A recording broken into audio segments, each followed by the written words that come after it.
नमस्कार, स्वागत छ तपाईहरूलाई आजको यस पावन भिडियोमा हामी यसपालिको महाशिवरात्रिको पवित्र व्रत कथा, यसको महत्त्व र भगवान शिवको अद्भुत कृपाको बारेमा जान्नेछौँ। भिडियो अन्तिमसम्म हेर्नुहोस् र शिव कृपाको अनुभव गर्नुहोस्। यसपालिको महाशिवरात्रिको महत्त्व। महाशिवरात्रि भगवान शिव र माता पार्वतीको पवित्र विवाहको प्रतीक हो। यो रात अन्धकारबाट प्रकाशतर्फ, अज्ञानबाट ज्ञानतर्फ जाने रात हो। यस रात जागराम, उपवास र शिव आराधना गरेमा विशेष पुण्य प्राप्त हुन्छ। महाशिवरात्रि व्रत कथा प्राचीन समयको कुरा हो।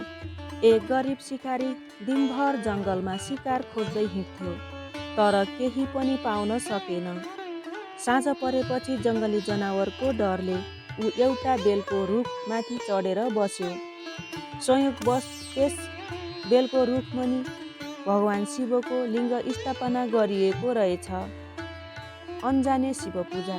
रातभर जागराम बस्नु। शिकारीले बेलका पत्ता तोडेर तल झारिरह्यो। उसका हातबाट झरेका पानीका थोपा पनि शिवलिङ्गमै अर्पण भए। शिकारीलाई थाहा नै भएन। बेलपत्र अर्पण भयो, जल अर्पण भयो, जागराम सम्पन्न भयो। यसरी अन्जानमै महाशिवरात्रिको व्रत पुरा भयो। शिव कृपा र मोक्ष। र केही समयपछि शिकारीको मृत्यु पनि भयो। यमदूत उनलाई लिन आए, तर त्यही बेला शिवगण प्रकट भए र शिवगणले भने, यो व्यक्ति महाशिवरात्रिको रात जागराम बसेको छ, शिव आराधना गरेको छ, यसका सबै पाप नष्ट भइसकेका छन्। भगवान शिवको कृपाले शिकारीको मोक्ष प्राप्त भयो।